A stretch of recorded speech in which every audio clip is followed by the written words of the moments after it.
could not have been drinking more coffee. Like at one point, the coffee shop across the road actually sort of staged an intervention. but I was just so desperate to try and keep performing and keep working and keep doing the things that were actually making me sick. I now look back, of course, and go, your body was screaming for you, please not to do that, because at that point I was overworking, I was overgiving, I was being all things to all people, and my body was the final point where my body was just going, no way, this stops now. What I find really interesting is that it strips away not only things that we rely on, financially, but also things we rely on for a sense of self. Exactly. And I find it very interesting that we've gone through something very similar, or we're going through something very similar, but we're doing it in different ways. And so with you, the things we've talked about this before, and the things that got stripped away, or the things you had to look at, or that you to recognise that you were using in ways that weren't necessarily healthy, with things like people pleasing, being the kind, nice person who's there for everybody else. You can't do that when you're ill. You can't do that when you're ill. You can't. But when you've been relying on it as part of your identity, it's very difficult to stop. It is. And although I need to stress that I'm about to say masculine and feminine here, and I do not mean male and female, but we all have masculine and feminine parts of the personality, and traditionally those are the more feminine side qualities. Whereas I was doing the polar opposite. I was doing all the masculine side of it. Like I had to be strong. I had to be. I always land on the word impenetrable when I talk about this, and I think it's to do with horrible relationships in my past. Let's put it that way, without going into kind of conversations that the filter won't allow us to have.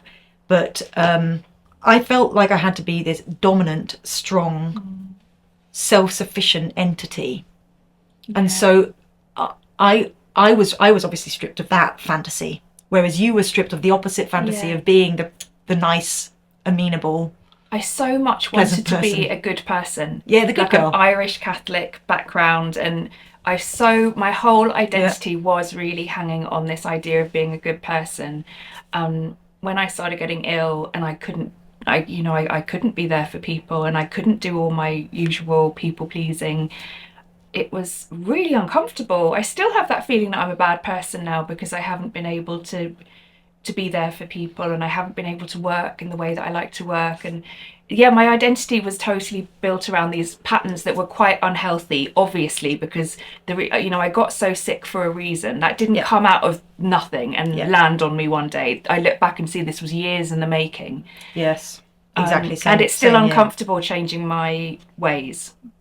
I know, but I think this is where, this is again, I come back down to the fact that I'm a decade and a half ahead of you. Yeah. I think, I definitely think there's a point at which we look back on this and see it as such a huge gift. Yeah. And that's only once we manage to let go of those false ideas, the false identity, and actually process them fully. So we can let go of the guilt. And I'm still in that. Like you say, you're much further along. I'm not going to say that it's all absolutely perfect now, because of course it's not. But I don't cling to those old ideas of self that were part of me getting sick at all. I mean, my life is totally different. Is it? And it's so much better. Is it? For it so much. I don't need to be this bravado-filled macho. Arm wrestling, pool playing. Beer guzzling. I still like that bit. But I don't need to be that butch macho guy anymore. Because it never was me. That was a front that I was putting on because I thought it was covering up my bad bits. And all my people pleasing. My neighbour Gary has this phrase about me when I go into yeah mode. He calls it yeah. And it's when I'm so eager to please and make sure everything is okay and that the other person is okay, and that is also.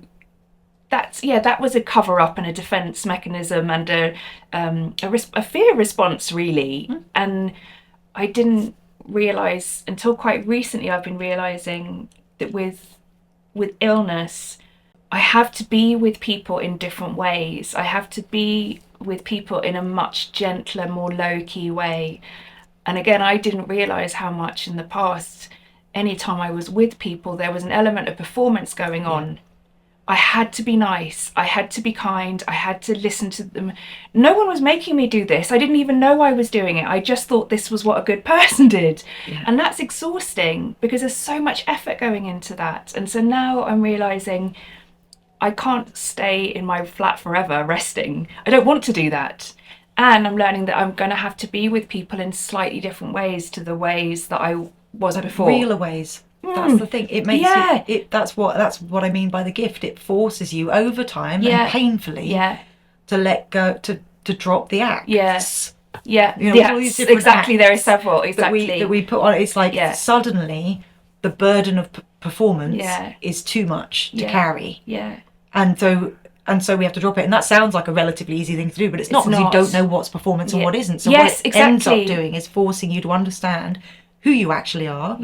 And by virtue of that, who you actually like, what you actually want to be doing with your life, how you want to live, what you'll put up with and what you won't.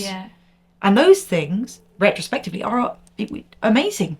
They are. They're really important. They're really... It's hard to do it at the time. But without those things, you aren't living a life you love.